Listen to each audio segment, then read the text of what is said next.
Hello, good morning dear student. कैसे हैं आप सभी। तो आज हम बात करेंगे बेटा, देखिए बेटा, कुछ ऐसे पार्ट्स हैं जिनमें लैंग्वेज लिखने की आवश्यकता होती है उतना ज़्यादा, फिर उस वीडियो में ज़्यादा समय लग जाता है। इसीलिए मेरे पास लिखे हुए नोट्स हैं मेरे बने हुए, तो उनसे मैं आपको आज स्टडी कराता हूँ।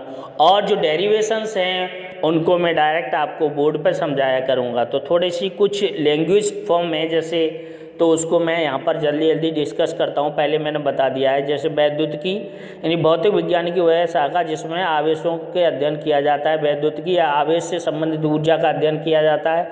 फिर आवेश बताया था, फिर मैंने यहाँ पर ये आव्यूह वगैरह इसकी छड़ बताई थी। अगर किसी को नोट्स बनाने बेटा, तो मेरे जो वीडियो है इसके डिस्क्रिप्शन में लिंक मिल जाएगा, उसमें से आप कर सकते हैं, या वीडियो को पॉज करके इसमें से भी नोट्स आप बना सकते हैं। तो उसके बाद देखिए बेटा, आवेश इलेक्ट्रिक चार्ज हमेशा इलेक्ट्रिक का होता है, तो कोई चार्ज का या इलेक्ट्रिक चार्ज एक ही बात होती है। तो यहाँ पर क्या है, कुछ पदार्थ ऐसे होते हैं जो रगड़े जाने पर हल्की वस्तु जैसे कागज के तिनके आदि को अपनी ओर आकर्षित कर लेते हैं। अंबर ऊन रगड़ने पर अंबर को ऊन, तो इस तरीके से मैंने ये पहले ही आपको डिस्कस कर दिया है बेटा कि ये होता है। फिर मैं इसमें ऐसे समझा सकता हूँ कि किसी पदार्थ का वह गुण, यानी किसी पदार्थ का वह गुण जिसके कारण उसमें वैद्युत तथा चुंबकीय क्षेत्र उत्पन्न हो जाता है, क्या कहलाता है बेटा, आवेश कहलाता है। फिर मैं बात करूँ तो बेटा, एक वैज्ञानिक थे जिनका नाम था, पहले हमने इस बात की खोज हो गई थी कि यहाँ पर आवेश होता है। आवेश के बाद धीरे धीरे जब हम बढ़ते गए तो वैज्ञानिक बेंजामिन फ्रैंकल नाम था, बेंजामिन फ्रैंकल, उन्होंने आवेशों की और स्टडी करने के बाद, देखिए यहाँ भी लिखा है फ्रैंकलिन वैज्ञानिक, तो फ्रैंकलिन ने आवेशों के प्रकार को खोजा था। तो देखिए बेटा, फ्रैंकलिन के अनुसार अगर हम बात करें तो आवेश के प्रकार की बात करें तो यहाँ पर देख रखा है बेटा, आवेश के प्रकार तो किसने दिए थे बेटा, कभी कभी जो हमारे कॉम्पिटिटिव एग्जाम्स होते हैं उसमें पूछ लिया जाता है कि जो फ्रैंकलिन है उन्होंने क्या बताया था, या आवेशों के टाइप्स हैं उनके यूज के बारे में किसने बताया, तो वैज्ञानिक फ्रैंकलिन ने बताया था। देखिए हम बताएं बेटा कि ये जो होता है, देयर आर टू टाइप होता है। देखिए धनावेश और ऋणावेश, यानी कांच को रेशम से रगड़ने पर यह क्या हो जाएगी, धनावेशित। यानी हमको ये समझना है बेटा कि आवेश हमारे मोटे मोटी चीज़ हमको समझनी है कि आवेश देयर आर टू टाइप्स होते हैं, एक धन आवेश और एक ऋण आवेश। अब हमको यहाँ पर ये समझना है बेटा कि धनावेश होता क्या है, ऋण आवेश होता क्या है। तो देखिए जनरली बेटा हमने पढ़ा है कि कोई भी एक एटम्स होता है, क्या होता है बेटा, एक एटम्स होता है, और एटम में यहाँ न्यूक्लियस होता है, और न्यूक्लियस में यहाँ पर बेटा न्यूट्रॉन और प्लस प्रोटॉन्स पाए जाते हैं, ठीक है। और आउटर जो सेल होते हैं यहाँ पर, इनमें क्या होते हैं बेटा, इलेक्ट्रॉन्स पाए जाते हैं। क्या पाए जाते हैं, इलेक्ट्रॉन्स, ठीक है। और इलेक्ट्रॉन इसमें क्या करते हैं, रोटेट करते रहते हैं। एक तो ओवन एक्सिस पर रोटेट करते हैं, और एक अबाउट अ न्यूक्लियस, यानी एक तो अपनी धुरी पर इलेक्ट्रॉन क्या करते हैं, घूमते रहते हैं, और एक दूसरा है कि वो अपनी अक्ष पर भी घूमते रहते हैं। तो इस तरीके से इलेक्ट्रॉन्स क्या करते हैं बेटा, चक्कर लगाते रहते हैं, घूमते रहते हैं। तो हमको समझना है कि ये जो बाहरी जो सेल्स होते हैं जिन्हें हम बोलते हैं बेटा कक्षक ऑर्बिटल्स, कक्षक बोलते हैं या कोष बोलते हैं, उनमें इलेक्ट्रॉन्स क्या है, घूमते रहते हैं। तो उसके आधार पर हम इसको समझेंगे कि बेटा जब भी अगर कहीं पर कोई कंपाउंड बनता है, तो हमने यहाँ पर ये पढ़ा है बेटा कि जब भी कोई यानी स्मॉलेस्ट पार्टिकल होता है, यानी सबसे छोटा कण क्या कहलाता है, परमाणु कहलाता है, और परमाणु से छोटा कोई कण होता नहीं है। तो जब किसी तत्व में से एक इलेक्ट्रॉन निकल के जाता है तो वो पॉजिटिवली चार्ज हो जाता है, और जो एक्सेप्ट करता है उस इलेक्ट्रॉन को, ग्रेड करता है, वो निगेटिव चार्ज हो जाता है। इसीलिए हम कह सकते हैं कि जो चार्ज होता है बेटा, देयर आर टू टाइप्स होता है।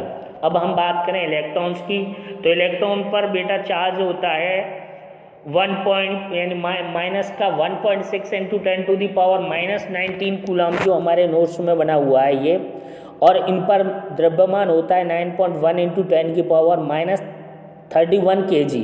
अगर बेटा ये जो है, अगर ये उसमें दे रखा है ग्राम में, तो यहाँ पर लिखा होगा 9.1 इंटू 10⁻28। कितना होगा बेटा? 28 ग्राम। आगे हम बात करें इसी तरीके से प्रोटॉन पर होता है 1.672 इंटू 10⁻⁻27 kg, और इसमें भी बेटा 24 कर दें तो किस में आ जाएगा? ग्राम में। और चार्ज क्या होता है? 1.6 इंटू 10⁻⁻19 कूलाम। अगर हम सीजीएस सिस्टम की बात करें तो इसकी इस वैल्यू क्या होती है? 1 होती है। आगे हम बात करें जो न्यूट्रॉन्स होते हैं उस पर मास तो होता है उसका तो 1.67 इंटू 10⁻⁻27 kg होता है। और ये जनरली इलेक्ट्रिकली बेटा क्या होते हैं? ये इलेक्ट्रिकली क्या होते हैं? ये इन पर कोई भी चार्ज नहीं होता। समझ में आ रहा है? इन पर कोई भी चार्ज नहीं होता। आगे हम समझे बेटा, तो हमने इससे ये समझ में आ गया बेटा कि ये जो इलेक्ट्रॉन्स होते हैं देयर आर 2 टाइप होते हैं, चार्ज देयर आर 2 टाइप्स होते हैं, पॉजिटिव और निगेटिव। तो ये हमारा इलेक्ट्रॉन सिद्धांत जो अभी मैंने बताया था वो है। उसके बेस पर आप वीडियो को पोस्ट करके आपके नोट्स भी बना सकते हैं, अन्यथा वीडियो के डिस्क्रिप्शन में आपको इसका लिंक मिल जाएगा, उससे समझ सकते हैं। आगे हम बात करें तो यहाँ पर ये इसी के बारे में बताया गया कि जो होता है इसकी बेसिक प्रॉपर्टी होती है ना कि अट्रैक्शन रिपल्सन, तो आवेश संरक्षण। तो हम इनके बेसिक प्रॉपर्टी के बारे में समझते हैं। देखिए जनरली बेटा इसकी कुछ बेसिक प्रॉपर्टीज होती हैं, जैसे आकर्षण प्रतिकर्षण। यानी अगर हम अट्रैक्शन और रिपल्सन की बात करें तो जनरली जो सेम आवेश होते हैं यानी जिन पर सेम चार्ज होता है, पॉजिटिव या नेगेटिव, वो ऑलवेज क्या करते हैं बेटा? रिपल करते हैं यानी प्रतिकर्षित करते हैं। प्रतिकर्षण का मीन्स है बेटा दूर भगाते हैं। और अपोजिटिव जो चार्ज होते हैं, सपोज जैसे एक पर पॉजिटिव चार्ज है और एक पे निगेटिव है, यानी कोई भी निगेटिव हो सकता है, कोई भी पॉजिटिव हो सकता है। जनरली पॉजिटिव चार्ज हो तो वो क्या कहलाता है बेटा? अट्रैक्ट करता है। दूसरा है हमारा आवेश संरक्षण। आवेश संरक्षण में क्या होता है बेटा?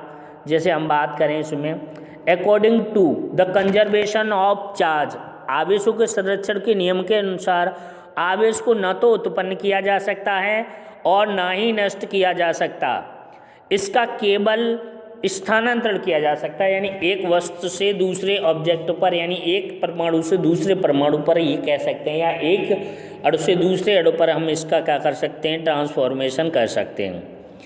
उसके बाद हम बात करें किसी भी निकाय का कुल आवेश सदैव संरक्षित रहता है। अगर हम टोटल चार्ज की बात करें तो वो क्या रहता है बेटा? कंजर्व्ड रहता है, उसमें समझ में आ रहा है। उसके बाद हम बात करें, अगला है हमारा आवेश संरक्षण के उदाहरण की अगर हम बात करें तो यहाँ पर दे रखा है कांच को रेशम से रगड़ने पर कांच की छड़ जितनी धन आवेशित होती है उतनी रेशम की छड़ ऋण आवेशित हो जाती है। लेकिन इसके साथ साथ और भी एग्जाम्पल दे रखे हैं, इनको पढ़ लेना। मैं आपको एक और एग्जाम्पल बताता हूँ जो अलग से आप बुक से देख सकते हैं। वो होता है हमारा युग्म उत्पादन और युग्म विनाश। युग्म उत्पादन और युग्म विनाश, वैसे तो एग्जाम्पल आप कोई भी ले लीजिए, नो टेंशन, कोई सा एग्जाम्पल लेकर के किसी को भी डिस्कस किया जा सकता है। बट मैं यहाँ पर युग्म उत्पादन और युग्म विनाश यानी पेयर प्रोडक्शन और पेयर एनिलेशन की बात जनरली क्यों करता हूँ? क्योंकि बेटा यहाँ से आगे आने वाला एक टॉपिक है वो हमारा क्लियर हो जाता है। तो चलिए आगे हम समझते हैं मूल आवेश तथा आवेशों के क्वांटीकरण का सिद्धांत। ये भी बेटा एक आवेश चार्ज की क्या है? एक प्रॉपर्टी है, यानी इंग्लिश में बोलते हैं क्वांटाइजेशन ऑफ चार्ज। यानी हम ये कह सकते हैं बेटा कि अकॉर्डिंग टू दिस रूल, यानी इस नियम के अनुसार जो भी आवेश होते हैं उन पर जो चार्ज होता है वो इंटीग्रल मल्टीपल होता है, यानी एक पूर्णांक के रूप में होता है और एक पूर्णांक के रूप में उनसे ट्रांसफर होता है। तो जनरली हम ये भी नहीं कह सकते, जो अभी कुछ पार्टिकल की जिनकी इन्वेंशन हुई है उनके बेस पर हम ये नहीं कह सकते बेटा। हम ये समझा सकते हैं कि जनरली अगर हम चाहें तो हम ये बता सकते हैं कि जो आवेशों के क्वांटीकरण के सिद्धांत के अनुसार अगर आवेश का किसी से लिया जाए या दिया जाए या किसी से इलेक्ट्रॉन का ट्रांसफॉर्मेशन हो तो इंटीग्रल मल्टीपल यानी पूर्ण गुणज के रूप में होता है 1 2 3, यानी 1 2 3 4 5, 1e 2e 3e 4e 7e 50 100 2, ऐसा नहीं हो सकता, e/3 e/7 e/10। ओके बेटा, आगे हम बात करते हैं बेटा अभी जो वर्तमान में अगर हम इसका फॉर्मूले की बात करें तो फॉर्मूला है जो हम इससे, ये मोस्ट इम्पोर्टेंट फार्मूला है, Q is equal to plus minus N E. Q is equal to क्या होता है, plus minus N E. N क्या है, एन क्या होता है, नंबर ऑफ इलेक्ट्रॉन यानी इलेक्ट्रॉनों की संख्या, और ई क्या है, चार्ज ऑफ इलेक्ट्रॉन। तो चार्ज ऑफ इलेक्ट्रॉन, इन्हीं जो चार्ज ऑफ इलेक्ट्रॉन है इसकी वैल्यू होती है 1.6 इंटू 10⁻⁻⁹, यानी कितना होता है, ई की वैल्यू इतनी होती है। अब देखिए बाद में अभी जो मॉडर्न में मॉडर्न में अभी बेटा यहाँ पर आधुनिक सिद्धांत के अनुसार क्या हुआ है बेटा, आधुनिक सिद्धांत के अनुसार मूल कणों को नए कणों से मिलकर बना हुआ माना जा सकता है। मूल कण कौन कौन से बेटा, इलेक्ट्रॉन्स, प्रोटॉन और न्यूट्रॉन। पहले बेटा ये जाना जाता था कि जो हमारा परमाणु है वो डिवाइडेबल नहीं है, डिवाइड नहीं कर सकते, विभाजित नहीं कर सकते, लेकिन वर्तमान जो इन्वेंशन है उनमें बेटा यहाँ पर ये प्रूव हो गया है कि उसको हम ईजिली क्या कर सकते हैं, डिवाइडेबल कर सकते हैं। तो कुछ उसमें क्वार्क कण थे, जैसे हम बात करें अप क्वार्क, डाउन क्वार्क, चर्म quark, stage quark, top quark, bottom quark. ये जो ऐसे अभी जो क्वार्क पार्टिकल हैं, जो बेसिक पार्टिकल हैं, इलेक्ट्रॉन, प्रोटॉन और न्यूट्रॉन, उन्हीं से तीनों से मिलकर के बने हैं। बट इन पर जो चार्ज है, जैसे टॉप क्वार्क, चर्म क्वार्क, अप क्वार्क पे होता है +2e/3, और down quark, down stage bottom पर होता है E/2। यानी हम ये बात करें तो इन पर इस तरीके से ये आवेश होता है। ये अभी खोजे गए। लेकिन बेटा यहाँ पर एक नीचे लाइन लिखी हुई है, उसको मुझे समझाना है आपको। क्लास लाइन में क्या लिखा है कि क्वार्क सिद्धांत से क्वांटीकरण सिद्धांत पर कोई प्रभाव नहीं पड़ता। अगर हम क्वार्क कणों की बात करें तो इनसे क्वांटीकरण के सिद्धांत पर बेटा कोई फर्क नहीं पड़ता। क्यों नहीं पड़ता? क्योंकि अगर यहाँ पर भी बेटा एक्सचेंज ऑफ इलेक्ट्रॉन्स होता है, यानी इलेक्ट्रॉनों का आदान प्रदान होता है, तो बेटा यहाँ पर भी इलेक्ट्रॉन्स ईजिली इंटीग्रल मल्टीपल में ही ट्रांसफर्ड होंगे, क्योंकि कंजर्वेशन ऑफ चार्ज फॉलो करते हैं, यानी आवेशों के संरक्षण के नियम का पालन करते हैं, प्लस एक से लेने के बाद दूसरे द्वारा दिए जाते हैं। चलिए आगे हम बात करते हैं। इसमें यहाँ पर बेटा कुछ समझना है हमें। जैसे अगर हमने यहाँ पर ये सारी चीज़ें समझी तो हमको ये समझना है कि जो आवेश होता है उसको ईजिली कहाँ पर फ्लो किया जाता है, क्यों फ्लो किया जाता है, कैसे फ्लो किया जाता है। तो उसके लिए हमें बेटा कुछ हमने जो हमारे पदार्थ हैं जिसे हम सबस्टेंसेस बोलते हैं, उनका हमने क्लासिफिकेशंस किया है, यानी क्लासिफिकेशंस ऑफ सबस्टेंसेस, यानी पदार्थों का वर्गीकरण। विदाउट वर्गीकरण के बेटा हमें ये सब कुछ समझ में नहीं आएगा। तो हम बात करें इसमें, देखिए जनरली हमने इसको 4 पार्टों में डिवाइड किया है, चालक, अचालक, अर्धचालक और परावैद्युत पदार्थ। तो आप जनरली सब तरीके से जानते हैं कि जैसे जो भी धातुएं हैं वो विद्युत की चालक होती हैं, जो भी अधातुएं हैं वो विद्युत की हम कह सकते हैं, जो यानी कुछ ऐसे सब्सटेंस जो विद्युत के अचालक होते हैं, बहुत सारे कुचालक होते हैं, कुचालक अचालक कह लीजिए, और कुछ पदार्थ ऐसे होते हैं जो इनके बीच में होते हैं जिन्हें हम अर्धचालक कहते हैं, जैसे जर्मेनियम, सिलिकॉन, कार्बन और भी इसके साथ बहुत सारे एलिमेंट्स जुड़े हुए हैं। तो सबसे पहले हम बेटा बात करते हैं चालक। चालक वे पदार्थ होते हैं जिनमें इजीली क्या हो जाए, विद्युत का प्रवाह हो जाए, यानी जिनमें या मुक्त ज़्यादा मात्रा में फ्री ऑफ इलेक्ट्रॉन्स होते हैं। उसके बाद आगे हम बात करें इसमें, जैसे AU, AG, PB ये सब चालक हैं। उसके बाद अचालक वे पदार्थ होते हैं, अचालक या कुचालक वे पदार्थ होते हैं जिनमें विद्युत का प्रवाह आसानी से नहीं होता। जैसे हम ले सकते हैं हीरा, वेकेलाइट, ETC, प्लास्टिक आदि भी हैं। उसके बाद यहाँ पर बेटा अर्धचालक की बात की गई है और परावैद्युत पदार्थ की। तो अर्धचालक बेटा, अर्धचालक वे पदार्थ होते हैं जो उनकी चालकता चालकों से कम और अचालकों से अधिक होती है, जिसमें हमारा देखिए इसमें नाम दे रखे हैं जर्मेनियम, सिलिकॉन, ये क्या कौन कौन से हो सकते हैं, germanium, silicon, gallium, germanium, silicon, gallium, lead, sulphide, सोड, सेलेनियम। ये हमको बेटा इसमें जनरली जर्मेनियम, सिलिकॉन, कार्बन, ये तो हमारे बहुत ही ज़्यादा महत्वपूर्ण है। आगे हमारा आने वाला फिजिक्स का चैप्टर है, उसमें हम इसको डिस्कस करेंगे। तो कूलम्ब्स लॉ भी मैंने बेटा अच्छी तरीके से आपको डिस्कस कराया था और मैंने इसको समझाया था।